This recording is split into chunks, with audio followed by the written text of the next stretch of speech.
Welcome, Binge Watchers, where we talk about the stories and characters we love and the shows they live in. My name is Ron, and let's talk about Season 5 of the Netflix original that started it all, House of Cards. Just real quick before we get into it, I want to remind you that I'm on the TV Time app, so you can track the shows I'm watching and see like episode by episode reactions if that is a thing that you're interested in. Let's get to it. House of Cards. House of Cards. Listen, this is Season 5 we're talking about. You've already made up your mind about whether or not you're gonna watch this show, and I can't talk about this season without talking about spoilers for the previous seasons. I'm probably even gonna get into spoilers for this season. If I do talk about spoilers, I'll write, yes, spoilers, obviously, when I edit this later. So Season 5 is mostly about how Frank is trying to get re-elected as president, or elected, since the first time he became president, he kind of stole the presidency. So if you've watched my Season 4 review for this show, you know that I absolutely loved Season 4. It might be my favorite season of the House of Cards. After a very slow Season 3, Season 4 changed things up and came back with a punch, and it was the most eventful and fast-paced season of House of Cards. Season 4 ends with Claire and Frank realizing that they have to use fear to control everybody, and the season ends with the line, "We don't submit to terror, we make the terror." And then both Frank and Claire look directly at the camera. I get chills just talking about it. That's why when Season 5 kicked off, I was a bit like,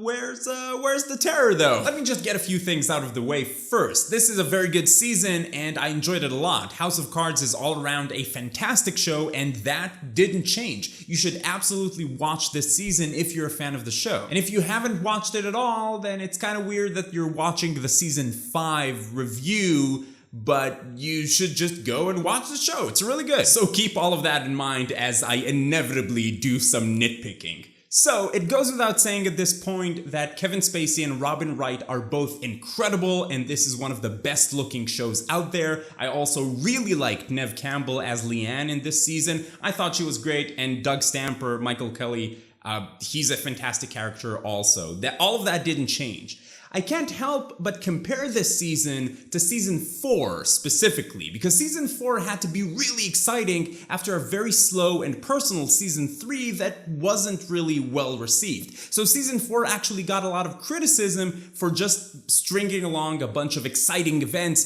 that had less substance to them. An opinion, by the way, that I very much disagree with. I really liked Season 4. So Season 5 seems to ride that momentum, but it feels like they were kind of doing the same thing. Most of this season is still about Frank trying to win the election, and let me remind you that he became president at the end of Season 2, and Seasons 3, 4, and most of 5 are still in large part about the election. I was kind of hoping for a season about Frank as an elected president, dealing with different types of challenges. Okay, I'm gonna get into spoilers now, so this is your official spoiler warning. This season was obviously influenced heavily by how crazy American politics are right now. So they do this whole thing where Conway technically wins, but of course Frank manages to somehow steal the election. The whole thing very much echoes Hillary winning the popular vote and Trump winning the electorate college. Fine, that was to be expected.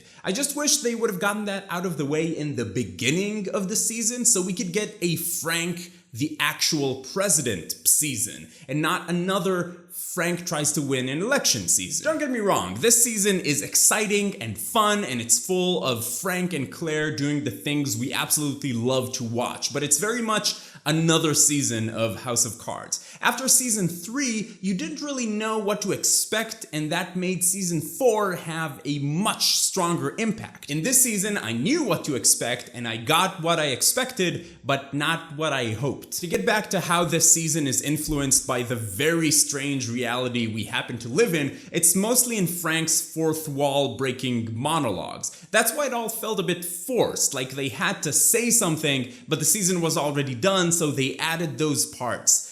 Those monologues are great and they resonate like hell when Frank does his speech about why not a man like me, a man who doesn't apologize, a man of action. You feel it. You feel the show criticizing America, and as someone who lives in another country where we have our own crazy, paranoid, right-winged egomaniac running the show, I kind of get it. I just felt that those parts didn't naturally fit in the show because we never see how Frank is perceived by the public. There's a point where protesters yell, "Not my president," which again, not very subtle, but since most of the time we see Frank in the political arena fighting for his life, we don't really know how the American public sees him. So when all of a sudden he says those things about "your democratic system chose me," like he is Donald Trump in this situation, for me it was like, yeah, it chose you. It was a crazy election, but you won. From the perspective of the public, it probably wasn't as crazy as what really happened in real life. And I get it, because he is talking to you, not the American public, and you know everything Frank has done, so you know how crazy it is for him to be president. But if he's talking to you, why is he saying that you chose him when you didn't? The American voting system did. I feel like the attempt to criticize the Trump victory through Frank is very valid, and I was waiting for it, but it made Frank's character feel less like Frank and generally make less sense. I did really like the pacing in this season. I thought it was great. The episode fly by, and this season is very good at making you feel the twists. I wasn't always a big fan of the big twists and reveals in this season, but whether or not I liked them, they were done beautifully. I'm not gonna get into everything, but let's talk about some of those subplots and twists and turns. One of the problems that I had with this season is that at some point it kind of lives up to the stuff people were saying about season 4, that it had twists for the sake of twists. Like that whole thing with Claire killing Tom while having sex with him. It was a crazy scene, but I was like, oh, come on. It didn't even come close to the impact of Zoe's death or Peter's death. Same goes for Leanne. That afterthought of a murder, I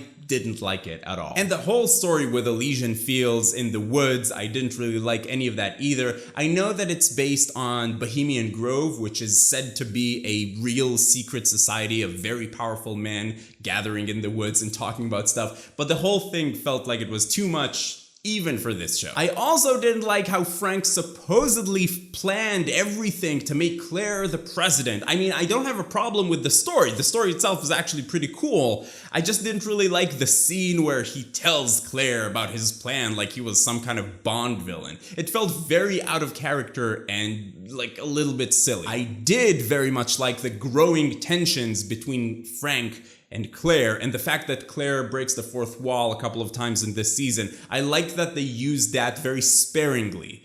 Frank relishes in our attention and Claire just doesn't care about it. The season ends with Frank no longer the president and Claire very much the president. In her address about Aiko, she doesn't pardon Frank like she was supposed to, and Frank says that if she doesn't pardon him, he'll kill her, and the finale ends with Claire breaking the fourth wall and saying, "My turn." I thought that all of that was pretty cool. It sets us up for a Frank versus Claire season, which I think we have been waiting for. I just hope that the next season is also about Claire as president. But who knows where American politics will be next year. Bottom line, should you watch it? I mean, I just spent a few minutes talking about spoilers, so if you made it this far, first of all, thank you.